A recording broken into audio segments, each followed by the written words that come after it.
So today we're going to cover planting and watering information. And then, of course, we're going to actually do some of those things on October 14th. We're also going to cover tree ID and a tiny bit about selection. But for the most part, we're going to be outside. And so please go back and make sure you've looked at all of those videos, all of the PowerPoint presentations. And if you want more detail, then take out that Virginia Tree Steward manual and read the information in there, because that'll really help you build a good background for some of the things that I've talked about or that we will be talking about. There will be quizzes, but we haven't quite figured out how to do that yet. Certainly, it might just be oral. Me just kind of testing you when I see you next week, or, we'll have a little quiz for you. So they're going to be easy. Please don't overstress about that. They'll be very straightforward. They won't be in depth. So everyone should do great on that.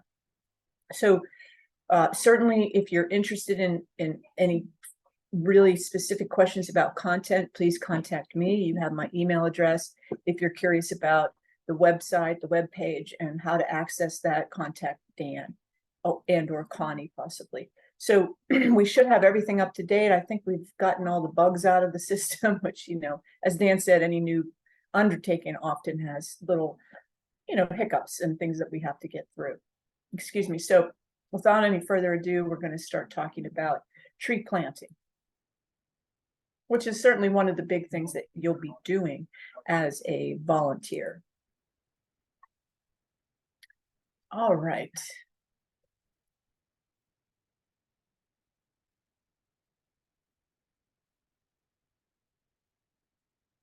Okay, so, planting for success actually starts way before you actually put a tree or a shovel in the ground. And that means that we're thinking about where we're placing those trees, what species we're putting in those sites, and how we're going to be able to maintain them.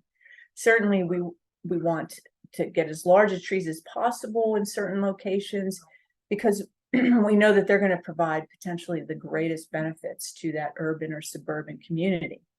And so, the bigger the space that you give a plant, the greater potential for it to reach its genetic potential. So we put plants in these small little cutout areas, like you can see in this tree in Atlanta. You can see that space limitation can really affect the long-term health of the plant. This plant has a thin canopy, it has some dieback, the leaves are a little smaller and off color. Part of that is because this was taken right during the drought of 2007. But being in that really hot environment with that re-reflected heat we've talked about before really puts stress on that plant. But to pick the right plant and plant it correctly means you can potentially have a much better canopy, a larger tree, and something that's going to contribute much more. So you're going to get the most bang for your buck out of that. And that means a plant that can help mitigate stormwater by slowing the water down, and by absorbing water from the soil.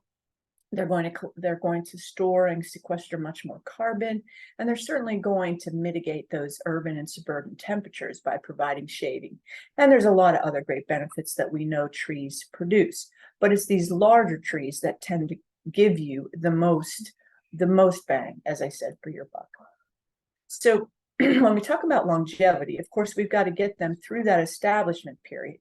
And that's the issue. If you've planted a tree incorrectly, or if you haven't put it into a good soil situation, then it might actually take quite a few years for it to die. And so you may not always think back, well, what happened years ago? When was this tree planted? What might have done incorrectly? So when we see a problem tree, we want to think about the history of why that might happen. And later in the training, we'll talk about some very common abiotic and biotic issues that plants experience. And certainly one of those abiotic problems can be improper planting. So it takes, of course, a larger tree a longer time to establish, and I'll talk about a time frame in a little bit. But that means they're going to be exposed potentially to greater climatic and site conditions that could limit their establishment and or growth, like too much heat, too much cold, not enough water, and so forth. So sadly, in some cases, you may have put a plant in the ground that has actually been dying from the moment that it went in. So we know that a lot of it really starts with proper plant selection. So it is really critical to do that well and be thoughtful about it. And we kind of talked about that already in one of our former classes. So I'm not going to go into it deep here, but I'm going to show you this great example. This was a picture taken up in Ohio, and you can see the road here. And you're a pretty good ways away from the road, maybe 40 or so feet. And you can see a little line of rings going up through the middle of the turf here in a line adjacent to this line of trees right here. And so what do you think might have happened? If you think about it, it looks like they had planted a series of trees in that same row right there, and they all are gone. So they all may have died. And it turns out what they planted was this species called Eastern white pine. Now, you don't certainly use it at the coast. We don't use it much, if at all, here in the Piedmont, but it is an option for the western part of of North Carolina, where it is much chillier. The problem with Eastern white pine is it is very sensitive to some particular condition that is happening at this site. Remember, it's a northern site. What might they be putting on the roads in a northern site? Well, it turns out it's road salts. And as you guys know, in Wilmington, salt spray can come a long way inland. And so in this case, they kind of set these trees up for a failure because that salt spray splashing off the roads and leaching down in the soil killed those trees. The problem is they didn't plant the next row of trees far enough back. And when you look at this picture, you can see some of the yellowing and dieback of the foliage already. And so these trees will likely meet the same fate as the first row they put in. So being thoughtful could have saved a lot of money. Now, they planted them correctly, but they didn't put the right species here. Also, we know that where you put them is super important as well. And so these are really low utility lines. They probably should not plant any tree under here. But you can see they had at one point, they got pretty big, but they obviously have been pruned for many, many years for that utility clearance. And you can see they've opened these canopies up to a lot of internal sunlight, which trees are not really used to. And so this causes something called sun scald. And we'll talk more about this later, but it's certainly, it's like you going out in the winter, out in the summer for the first time after being indoors all winter, and you get sunburn. It's sort of the same thing. The trees get sunburned and it causes cambium dieback, and so those branches won't produce foliage.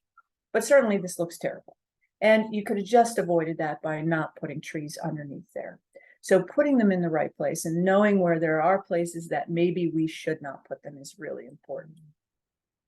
So we know that we've talked a little bit about soil, of course. We know that urban and suburban sites have some similar characteristics. And most of the time we're dealing with really compacted soils.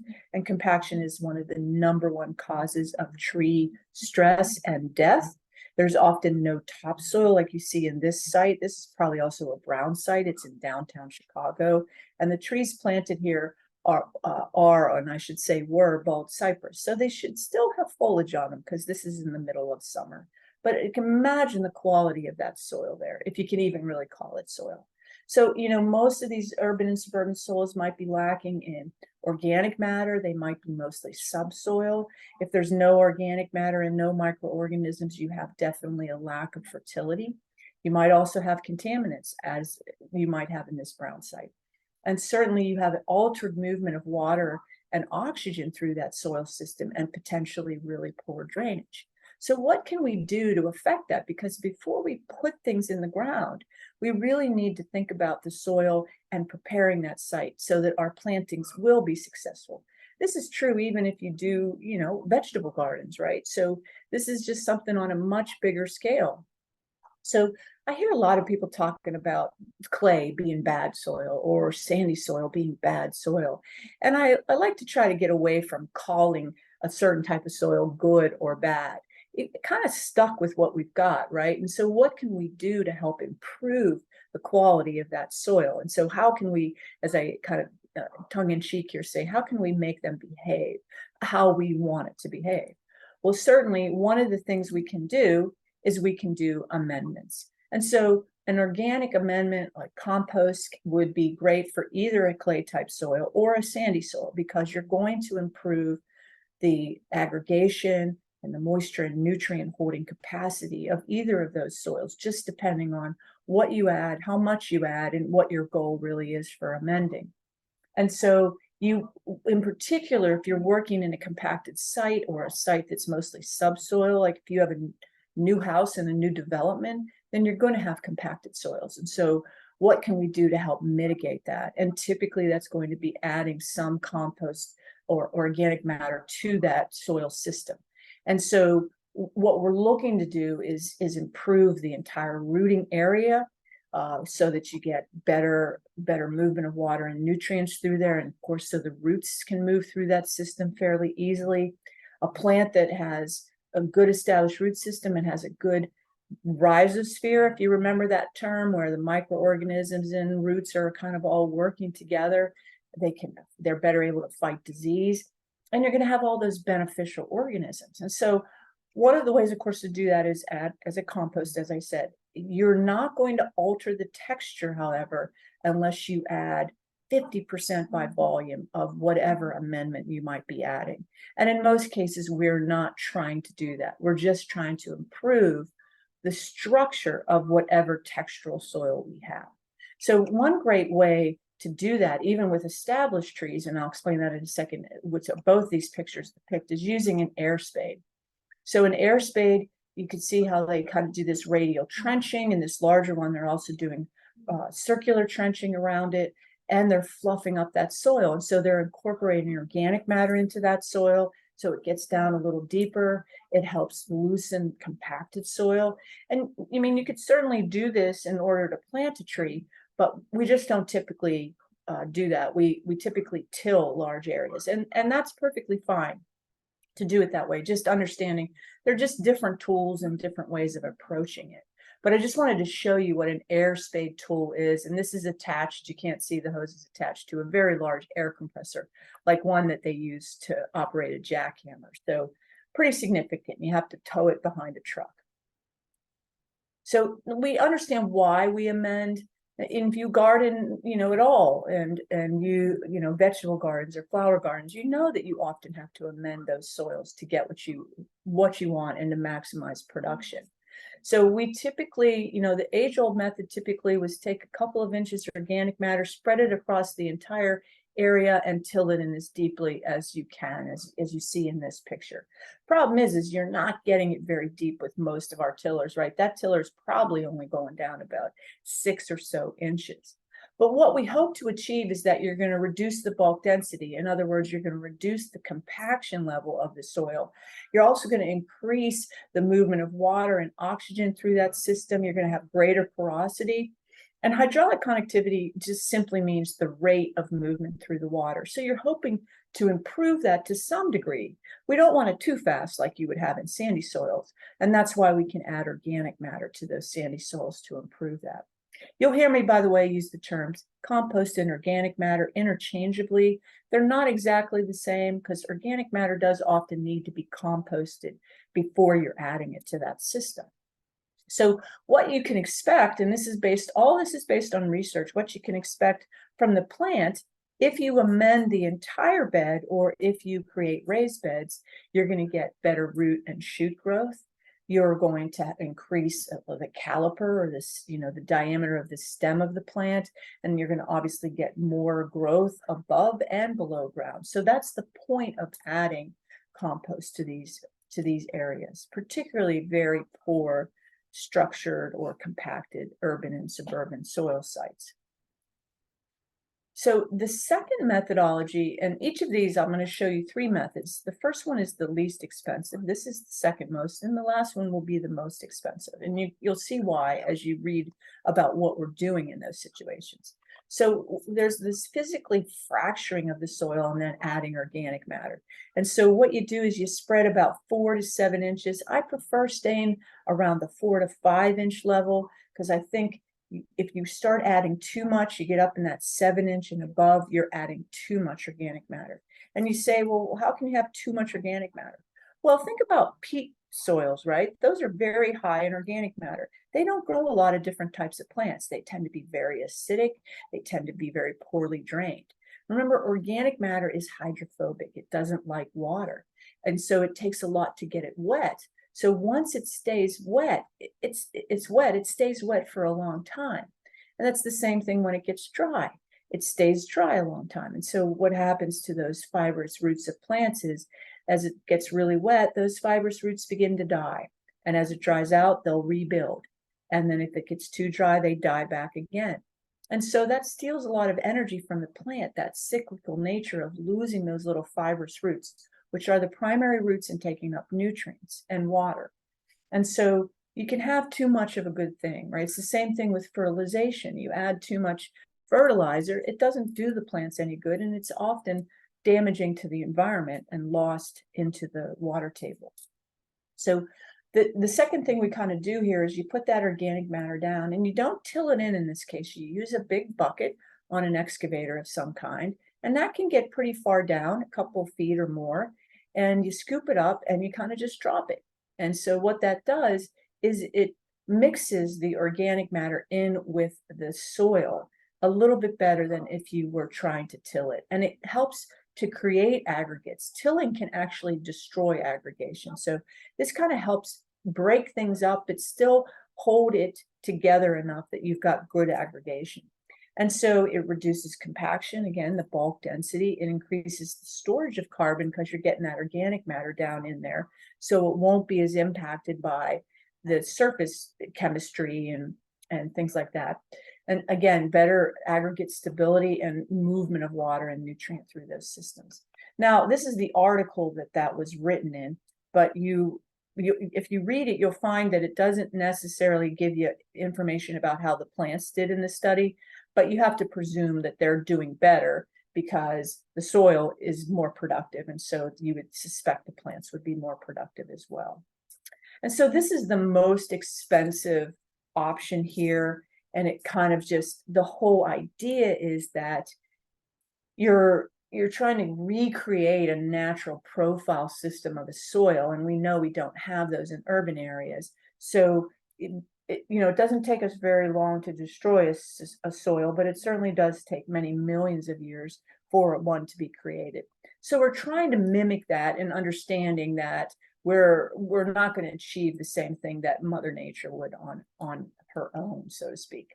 So you spread out 4 inches of organic matter across the top. Again, you use the backhoe and you incorporate it to a couple of feet deep, and then the difference here is though you add topsoil, and that's what makes this one more expensive because you're adding that topsoil, now you're tilling that in. So again, trying to recreate those profiles and allow that organic matter to filter down between those aggregate clumps.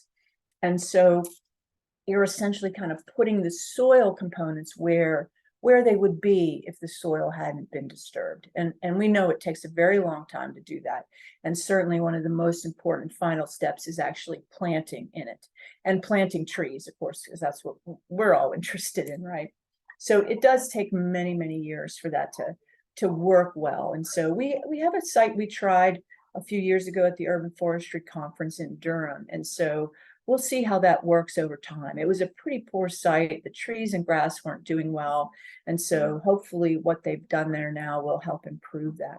And this is what you're looking at, right? Creating these aggregates, creating these veins of organic matter throughout the soil and spaces between the particles where macroinvertebrates like that worm and roots can also get through that system. So it's really important. And hopefully the goal is that you're going to get, again, greater carbon sequestration. You're going to improve the permeability of the soil so it can act as a stormwater storage system. And again, those carbon reserves in the soil. So I'm going to talk about 2 of the most common planting issues that I see out there. This is the first one. And this has come about really in the past 5 to 10 years. I'm seeing more and more of this. And it's because it takes some machinery, or it takes hard work to actually dig a hole deep enough. And so what I'm seeing, and this is not volcano mulching that you might have heard of. I know because I dug into these mulches here. What you have are plants that are planted way too high above grade. So you dig down there 3 inches and you hit the root ball of the tree. And so the problem is both of these are illustrating triple shredded hardwood bark mulch. And we know that it's very commonly used, but one of the drawbacks of this type of mulch is that it gets very crusty on the surface over time. And so it's very impenetrable to water. So the water as the rain hits these root balls, it's going to roll right off. And so in a significant drought, you're going to have a plant that's going to become stressed. And so you can see that in the picture on the right here. This is a red oak. It's not a columnar or fastigiate variety. It is a dying tree. And you can see the canopy is dying, the color is off, and you've got all this adventitious growth along the trunk. And that is an indication of stress. And so this plant will most likely not make it. And so how deep should plants be? Well, we're going to talk about that in a couple of minutes. So these trees were planted too low. Now the difference is the one in the upper left was, you can see the burlap. It was put in the ground actually at the right depth if you look at the surrounding soil. But this tree was planted too deeply in the root ball to start with, and that happened at the nursery. And so you can see where you had about 6 inches of soil on the top of that. Now where that original first main order root would be way down here. And we're going to talk about what that terminology means in a couple of minutes. Now here's a grafted trees. We know that the graft union, which is right about there, should not be planted below ground. It should be planted well above ground. You can kind of see where the first roots and that's what a first main order root is. When you go down the stem, you find where are the first roots coming out of that tree. And you can see these right here. These are the first main order roots. And so you can see these should have just been planted just below the surface of the soil. And you can see there was at least 4 to 6 inches of soil above those. So this was planted way too deeply once it got to the landscape. So you can kind of see what I mean. There's our graft union, and this should have been planted at this about 6 inches below there. So, sadly, when I go out and look at things, I obviously have many pictures, and many of these pictures come from what I see out in the landscape. And there are certainly many bad ones. There's certainly many good ones too. But so this is very typical of ball and burlap planting. A lot of folks for a while were using old seatbelt material because I guess it was inexpensive. I'm not sure how or where they got it, but they were using that to tie the wire basket sort of together to allow the skid steer forks to lift that root ball up and plant it. So it's very handy to move plants around, but it does not need to stay on the cage, the basket. And you can sort of see, and you'll have a better picture in a second. But so why did they not take it off? I don't know. Probably the low bid and people that don't know exactly what they're doing. They also didn't remove the burlap as well. And that can be a problem, actually. So when you look up close at some of these, you'll see the wire basket is sticking up. What do we typically do with the wire basket? Well, we typically suggest that you take off the top half or top third of that wire basket from the root ball when you plant it. And I'll obviously be demonstrating this to you, hopefully, on October 14th. You notice they also didn't take the burlap off. And there might be twine that's holding that burlap around the trunk. A lot of times you also, of course, have pinning nails or staples now that hold the burlap kind of in place. Those are easy to pull apart or cut, or use pliers to pull them out. And so none of these should be shown, though. And the reason we don't want burlap on the top of the root ball is because as it dries out, it wicks moisture away from the root ball itself. So we don't want to have it exposed. Now, there is some question, and I've seen some new research saying that we don't want to put any mulch on top of the root ball at all to allow good exchange of water and gases through there. That's up to you. And I don't have a real big issue, and I don't think it's a big issue overall. But some people are just suggesting doing it differently. Now, another factor in the planting of trees is what kind of planting stock are you dealing with? There are 3 primary types: bare root, container grown, and ball and burlap. And of course, each of those has its pros and cons. And I'm sure you can imagine what some of those are. So bare root plants are great because they have 100% of their root system. They're really lightweight and so easy to move. And they can even, you can even purchase these through an online outlet and get them sent to you in the mail. One of the big types of trees that I see sold this way are fruit trees, apples and peaches, plums and things like that. But one of the limitations is you have to plant them when they're dormant, and you have to be very cautious and thoughtful about how you protect those roots until you get them planted so that they don't dry out. And so they have to be planted pretty quickly once you get them. And so you're looking, at planting times of February and March, around here probably. Certainly, you're not going to do it in the summer by any means. And actually, we want to try to get people not to plant trees in the summer, because no matter what kind of stock it is, there are challenges, particularly due to the heat and often dry spells we get here in North Carolina. So there are very few nurseries that sell bare root stock, unless you're talking about little seedlings, which the Forest Service often sells you, or the Arbor Day Foundation gives you seedlings and you can buy them from them, I think, or whatever. But very few nurseries actually do this, just because you need specialized equipment to dig them out, to maintain that root system. And it's just, they're not going to make as much money selling them this way. But certainly fruit trees is a big market. You'll notice when I mentioned the topmost or first main order root, that's what you're looking for. What are those first roots that come right out of that trunk as you go down into the root system? And you can see at the depth they should be planted. They shouldn't be above there. They should be just below there and not too deeply below there. If you look at the picture on the lower right, you can see it's about the right depth, and the hole is a great width. But what they should have done is kind of create a mound in the middle and kind of splay out those roots and sort of set them on that mound to help support that root system.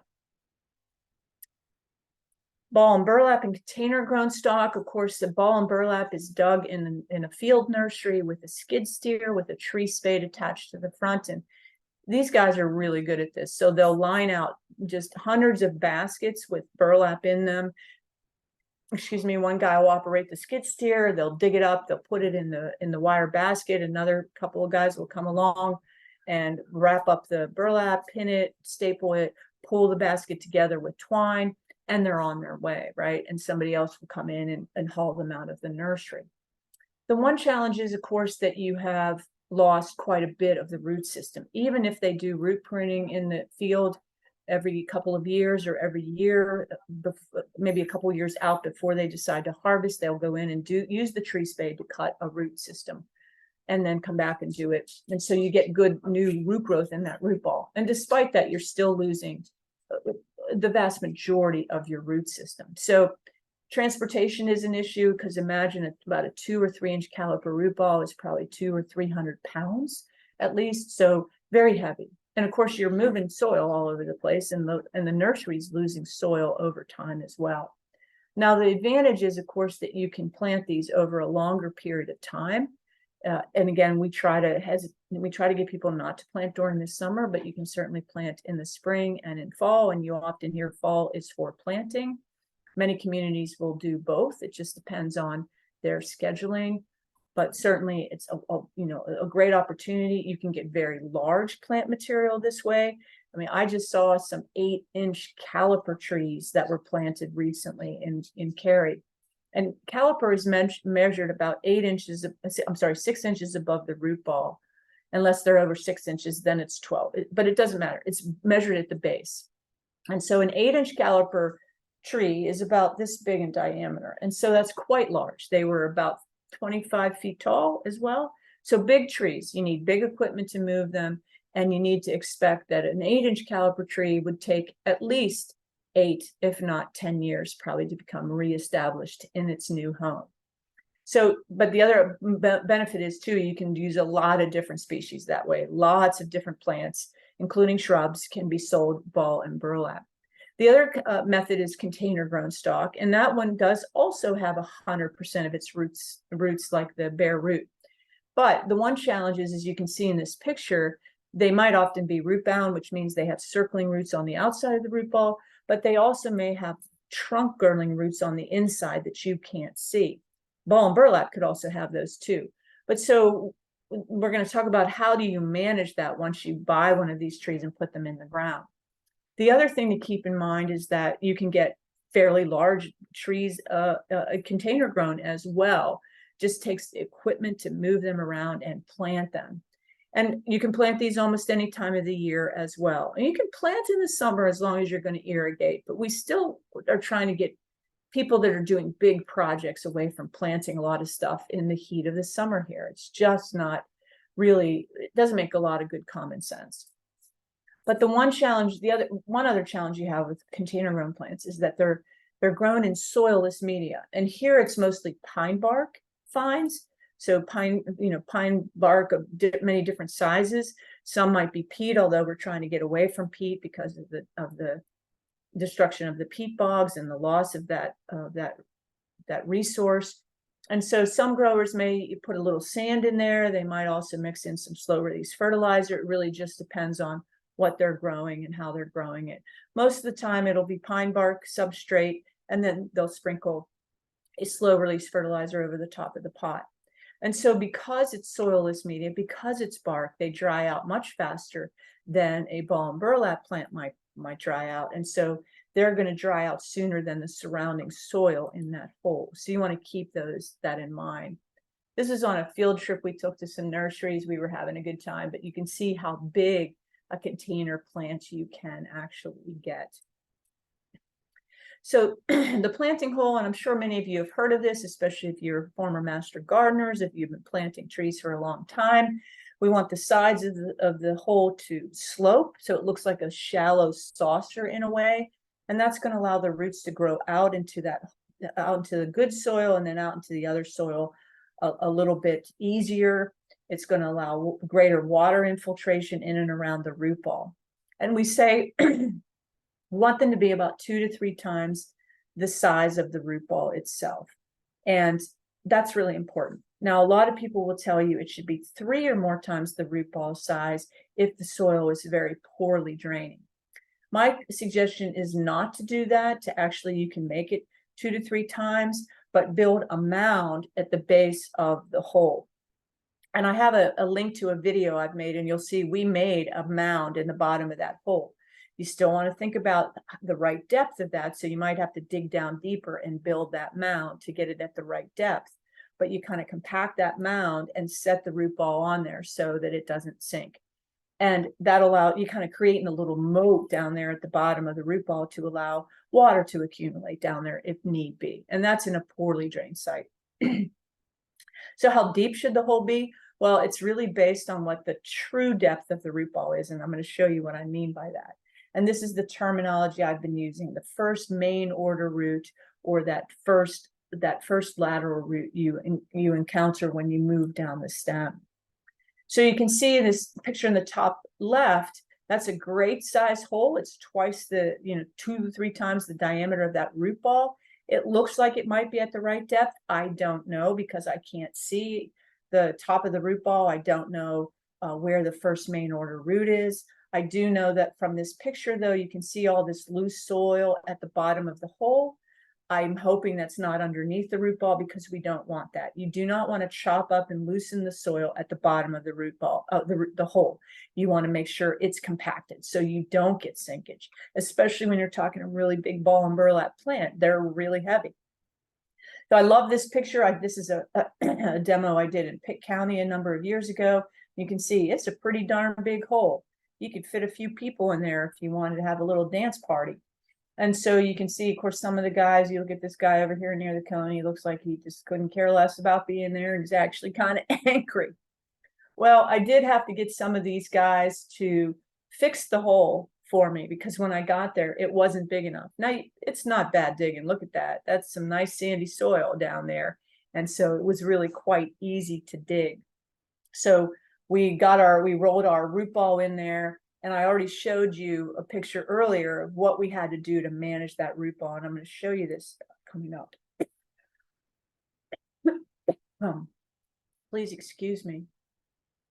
So these clips are from a video that I did that I have the link for you to watch, how to do tree planting and young tree training, which are 2 things you'll be doing a lot of as a tree steward.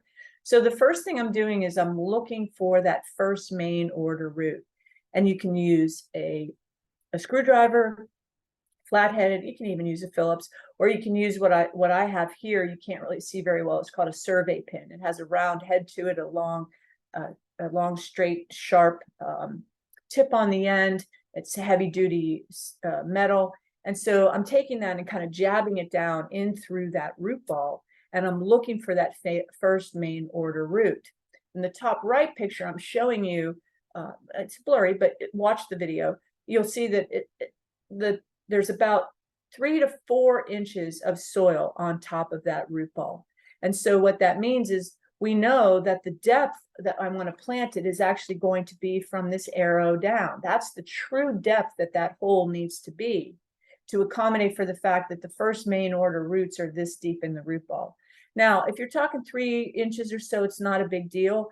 But if you're going down 6 inches, then you're going to have a really small root ball compared to what it should be for that plant. And so I would often reject that. And if I can't see the trunk flare up there, or if it looks like the tree kind of wiggles around in there too much, then I won't take that tree.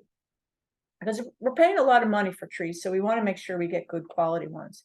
So in the bottom picture, I'm just taking the end of my shovel and determining where that's going to be, and then I'll take that shovel and stick it in the hole to make sure I've got the right planting depth.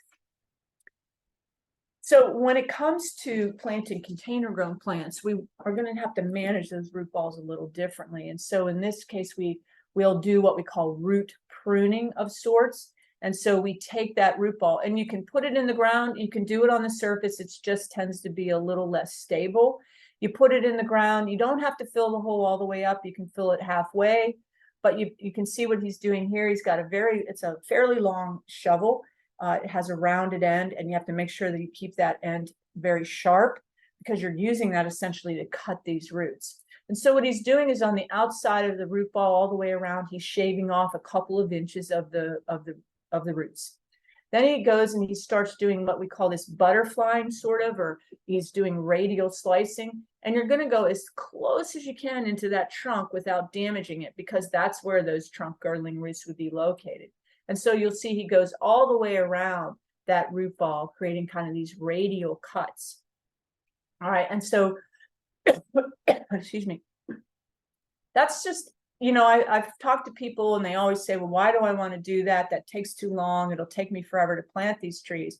And I tell them this is super important because it really doesn't take that long.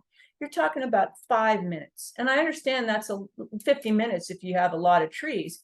It could be a lot of time if you've got a lot of trees. But the point being is that if you have trunk girdling roots and you don't spot them, or you don't manage them and don't fix them, what ends up happening is the tree grows and gets larger.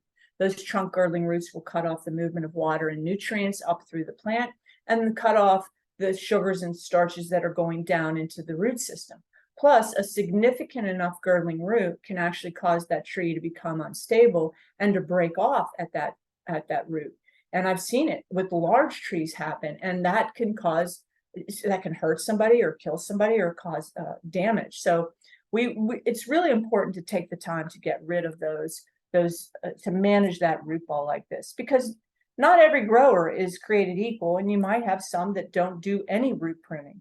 Ideally, what a grower does is after they have their cuttings, they pot them up in little pots, and then each time they upcan them, and that means taking them from a smaller pot to a bigger pot, and on and on and on until they're ready for the size they want to sell them at. They'll root prune them each time. And so you end up with this root system that looks a little bit like a triangle. So they're wider at the top and narrower at the base. And that's what happens as you upcan them each time. And that's a great grower that does that. Not all of them necessarily do that, but we've got a lot of great growers here in North Carolina. And so finally, what do you do when you put the soil back? You put the soil back in the hole. You don't do either of the things you see in these pictures. This is a really old picture. I don't know what this guy was doing, but obviously this tree is way too deep. And he's compacting everything about it, not just the root ball, but the surrounding soil. You don't use your foot. You don't use the round end of your shovel. You can use the pointy end of your shovel. And I'm going to show you how to do that when we're down there planting. And the whole goal is to not compact the soil around the root ball. Why would you dig a hole 3 times the size and then compact all of the soil that you put back in it? So we just don't do that. It doesn't make any sense. And I've actually seen people use a compactor, a gas-powered compactor to do that. And the trees don't do well, as you might imagine. So of course, once we plant, most people want to do mulch. I kind of call this the mismulching of America. That top picture is a tree that's only about 10 feet or so tall, and about a third of it is covered in mulch. This is volcano mulching because it is planted at the right depth in that soil. The one on the bottom is a great picture because you can see what I meant earlier about the kind of crusted over triple shredded hardwood bark mulch that does not allow the penetration of water through there. This might be pretty close to the right depth of mulch, but we just don't want it stacked up around the trunk of that tree. If you're in the woods and you got loose organic matter, that's not the same thing as this compacted mulch. And so, as I mentioned earlier, a lot of some of the new research says don't put any mulch over the root ball of the plant. Allow good exchange of gases and water in through there, but most people want to have some mulch on there. It's not been a decided issue. So again, we want to pull that mulch away. You might also, I didn't mention it, but you might create a berm with soil for the hole. You might create a berm with the mulch, and I'll show you a picture here in a second of that. But for woody plants, no more than 3 to 4 inches. I've circled 3. That's what I prefer. For pine straw, you can go up to as much as 6 inches. It's so fluffy, it doesn't really compact the same way. For herbaceous plants, definitely 1 to 2, but I prefer, again, 1 inch, and you want to keep it away from the crown of the plants because poor drainage and root rot are the biggest killers of herbaceous perennials and many annuals. And obviously, you want to buy good products when you're out there. Mulch certainly has been shown to do a lot of things through research. They've shown that you can reduce the loss of water by a significant amount. You can moderate the temperatures, and especially if it's the summertime where we don't want the soil to heat up too much. And you'll notice the berm of mulch here. Now, some people like to put the berm of soil and mulch right at the edge of the root ball. Other people like to put it at the edge of the hole, which is what I prefer. And that's simply because I want the water to be held in not only the root ball, but the soil that surrounds the root ball. So as the root ball dries out, that soil is ready to provide more water to it. If you put it right at the edge of the root ball itself, then it really confines kind of the gathering of that water only at the root ball. So I like to put it out at the edge. Neither of them is right or wrong, so to speak. You can do either that you choose, and you don't necessarily even have to create a berm or a moat, whatever you want to call it. Proper mulching, of course, reduces weed competition by as much as 80 to 90% if it's done properly, so that's pretty important. That can help reduce your use of herbicides. It does obviously minimize compaction, but it also reduces erosion, and so those are really critical. And of course, if you're planting small plants, because it's helping moderate the temperature. It helps prevent plants from heaving out of the soil, especially if they've been newly planted in the fall. So you can see on this is a red maple, and you can see the trunk was damaged, likely through a weed whacker. The problem with that is on red maples, that injury will stay with that plant for the rest of its life and actually impact that plant negatively. So the growth won't be as good as it ever could have been. So we really want to stay away from our trees with equipment of any kind. Now, whether you like this color mulch or not is really irrelevant. A lot of people do like it. A lot of folks doing commercial work like it because it's less expensive than other mulch. There's nothing wrong with it as long as you buy a good quality product. And so you can get red and get brown, blue, I think even, and black colored mulches. And so that's just a personal preference in my mind. And as long as it's good products, it's an okay thing to use. I personally prefer, as my mulch is wood chips plus leaf compost added together, mixed together, because the leaf compost will break down more quickly and the wood chips will be there to break down over time. And so that is, to me, the best mulch product out there. Staking. So a lot of times I see specifications for staking when staking is not necessary. We seem to stake everything no matter what. And unless you have a really windy site, we don't want to do it. But I want to remind you, what are we trying to hold down?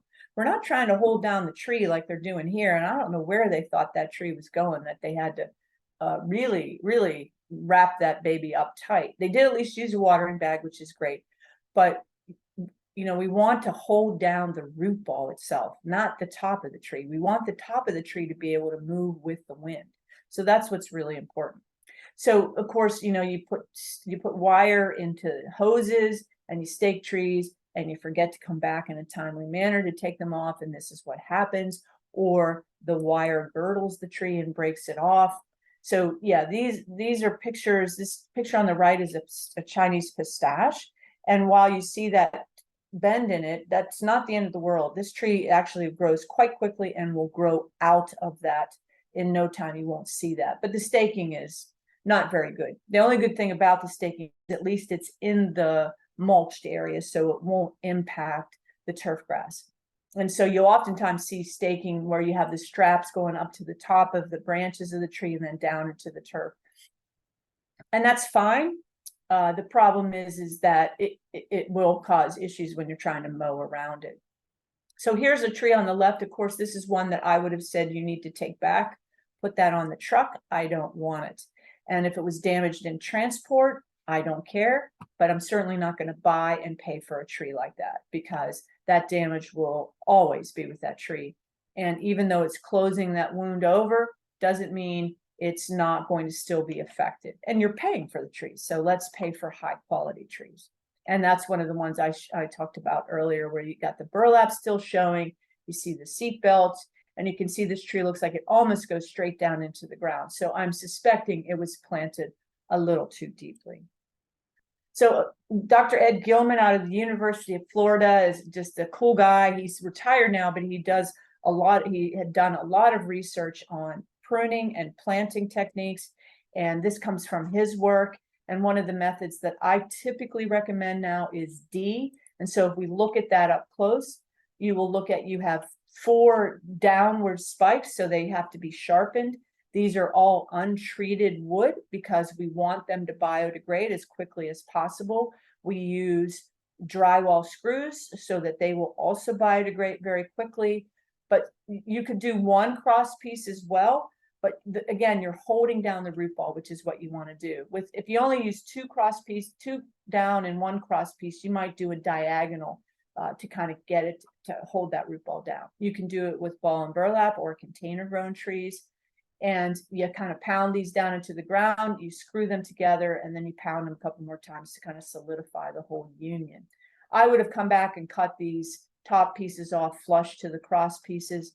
But the other thing is too, is you can leave these, you can mulch over top of them to kind of hide them. They're all confined to the hole, so there's no conflict outside of it. And then you can come back in if you want to and later cut them all off with a reciprocating saw or whatever and remove the stakes that way. Pretty inexpensive. Some of the types of staking that they use, I think they're called duck bills, are like $15 a piece, and you put them in the ground and you don't get them back.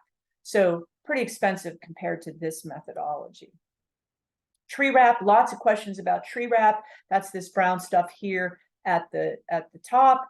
And so a lot of research has been done looking at the effects of trunk wrap, because a lot of people think it's really important to protect the tree, and actually it doesn't show any indication that it helps protect against frost cracks or sun scald, which are the 2 reasons that people most often cite about why they're using it. And oftentimes you get so much water held in there and it's kind of dark, and that can impact the bark. You get bugs in there. I don't know about you guys, but I see earwigs in these stuff all the time. They're kind of cool, but I don't really need to open them up and see them pouring out of that, out from under that wrap. So I don't ever recommend using trunk wrap. It's just essentially a waste of money. Excuse me. The other one down here is trunk protection. It's not the same certainly as trunk wrap. You can see oxygen can move through there fairly readily. I'm going to pause here a second because I need to cough a little bit. Okay, we're going to resume recording, and we're going to carry on. I apologize for that. Just having a little coughing spell. So these trunk protection, certainly is about keeping male deer from using these trees as their scraping posts, as well as other animals. I see damage from cattle in my job as well, but certainly protects those trunks from equipment. And that's one of the most important things, is keeping that equipment away from there. There's lots of different things you can buy for this. These are probably expensive because they're made specifically for trees, but you could certainly use the black corrugated pipe and slice it vertically and wrap it around your tree. But you want to make sure you take that off. You can buy tree tubes if you're doing young seedlings. A lot of people use those, and oftentimes you'll not even see the tree. It'll be down in the tube. So lots of different things you can use to protect those. All right, water. Water, incredibly important to get it right. And that's one of the things I see most often is not good irrigation practices. You can use watering bags. You can use buckets. I like buckets because it's so easy to drive by and just pour the water in there. You may also have to use a breaker, which is the kind of thing that makes it rain on the end of your hose to water trees. You can put drip irrigation down, lots of different ways to water, but you certainly want to make sure it's getting down far enough into the root system of the plant. And that's actually takes a lot longer than some people think it does, and a lot more water. And so really important, because if you don't water correctly, you're not going to get good establishment of the plant, and you might end up getting the plant may end up declining. If you put too much water down, then you may end up with root rot issues. So keep that in mind. And sometimes, the symptomology of a lack of water response is wilting. That's also the same first symptom of a plant that's been overwatered, is wilting. So if you are unsure, just use your phalanges, right? Stick your fingers in the ground down there a little bit and see if it is wet down there. If you need to get down further, have a soil probe with you and pop that soil probe down in the root ball and in the surrounding soil to see if it is wet enough. And that will tell you whether you need to water or not. So it is pretty amazing. These are two trees on the same site. This actually also was at Pitt County. The tree on the right is a red maple, and it is planted in a bed that has mulch and is irrigated. The tree on the left is a red maple that has not enough mulch, is growing in with turf, and is not in an irrigated site. And you can see the distinct difference in growth between the two of them. And they were both planted at about the same time. So how long does it take for a plant to establish once you've put it in the ground, right? And we figured that establishment is when the roots have grown about 3 times the distance from the trunk to the branch tips. We say that that's pretty much established. And so it really obviously depends on where you're at. So a typical 2-inch caliper tree, 6 months if you're in zones 9 to 11. You guys are in zones 8 probably. Much of North Carolina is about half of North Carolina is zone 8 now, other than of course in the mountains, where you got some 6, maybe some 5s, and maybe in a couple places 4s. But so for the most part, we're in this 7 to 8 zone. So it's going to take about a year. So that's about 6 months per caliper inch. So it really depends on where you are, but there's also some caveats. If you have good loose soil, if you've got the right plant plan, and we're going to just assume that we did, if you're irrigating properly and managing water properly, you will get good establishment. If you could make a ring of mulch this big, that would be awesome, right? But most of the time, you're not going to get that much. I love mulch, but this to me, we need to see some plants under here, not just mulch, right? I like plants. I like mulch, and if nothing else, it's better than nothing. But I would certainly like to see some nice ground covers or shrubs or other things down below this tree. Obviously, plants that are adapted to shade. So you want to make sure that the plant is planted either at or slightly above grade. And if you need to prune, and these are things y'all will be doing, if you need to prune, you only want to prune off at planting what needs to be fixed for structural reasons. Say, for example, you have a codominant leader, then you want to remove one of those. And we're going to learn about pruning. We're going to demo pruning, so you'll learn how to do that. Things that limit the growth, of course, remember this is planted way too high above grade. So it is planted too high, or if you plant it too low, those are both going to, of course, affect the growth of the plant. If the soil is compacted, or if you compact the soil when you plant it, which we don't want to do, you will end up causing, slower establishment, if even not establishment at all, and then plant death. You want to make sure there's not a whole lot of competition of grass and weeds around the trunk, mostly to avoid certainly getting any kind of herbicide maybe on a thin bark tree, but also to prohibit mechanical damage to the plant. And you don't want to do heavy pruning at planting, because you need the photosynthates and the sugars essentially that those leaves are producing to help promote new root growth.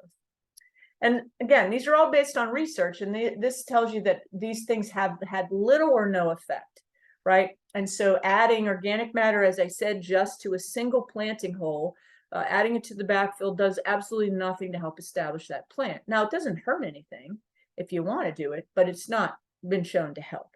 Root stimulant products like superphosphate doesn't necessarily work to help roots grow either.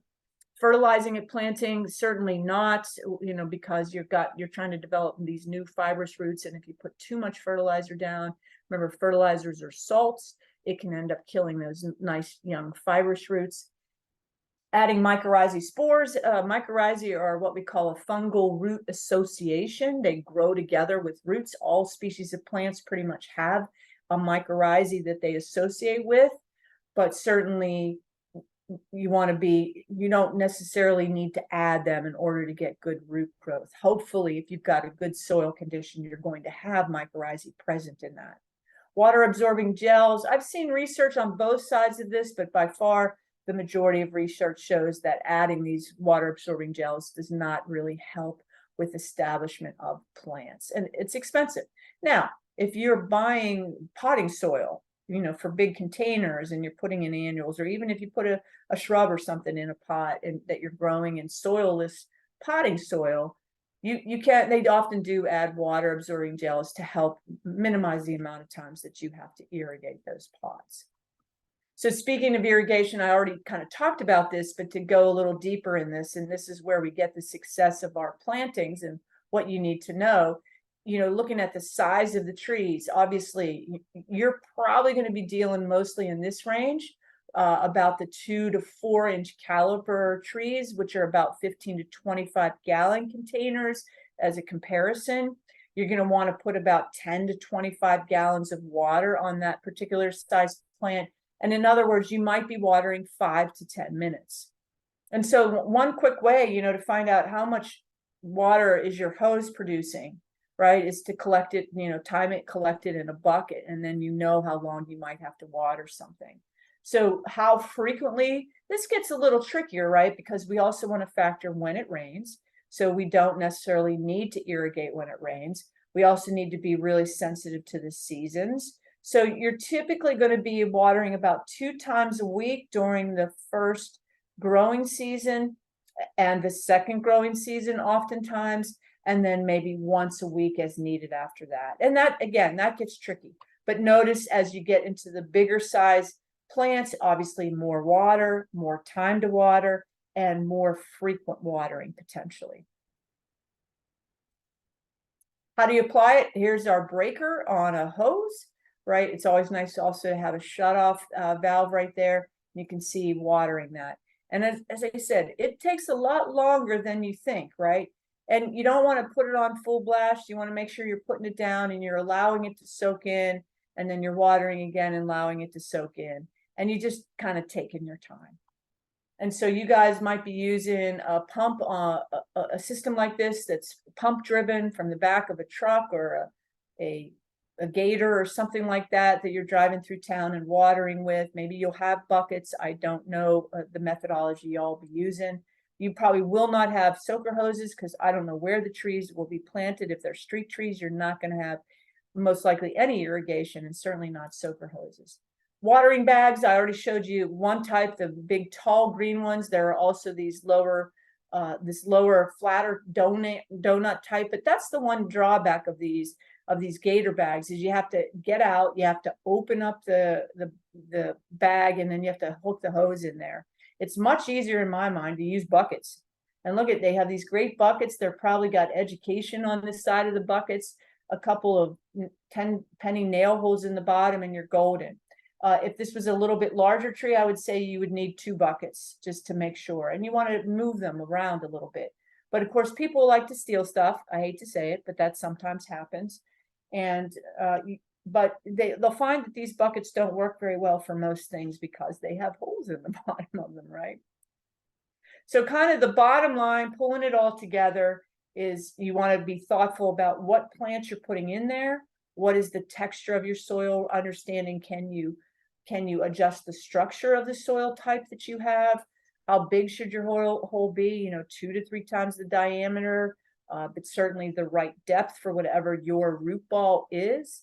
You want to make sure you're understanding that it's best to do amended beds or raised beds where possible. Amend a very large area, because adding amendments just to the single hole doesn't really do a whole lot of good. Do not compact the fill soil no matter what you do. And I'll show you how to get the soil in there without doing that. Stake where you need to, but don't overstake, and don't make this any harder than it needs to be. We do overstake a lot of trees. So keeping in mind that plants are really resilient, and that can actually be part of the challenge for them, because when you plant them incorrectly or when you prune them incorrectly and they don't die, then we keep making the same mistakes over and over again. So we want to be thoughtful about, it's really cool they're resilient, but what does that mean overall? And understanding that you kind of just got to go with your situation. What's happening there? What kind of soil do you have? What's the plant size? What kind of plant is it? And so forth. So here are some great resources. As I always tell you, contact me at this email address if you have questions about content. Check my planting and pruning videos at this website. You can go there, and each of them is a series of little snippets. None of them are more than a couple or so minutes long. And then you can also go to the University of Florida's website that Ed Gilman and his folks created. He has a ton of stuff there. He's got specifications, he's got great PDFs, and they're all free, and great little videos that show you how to plant, how to stake, how to do all of that stuff. So pretty nice little website there. So that finishes us up today. I will see all of you on October 14th. Take care.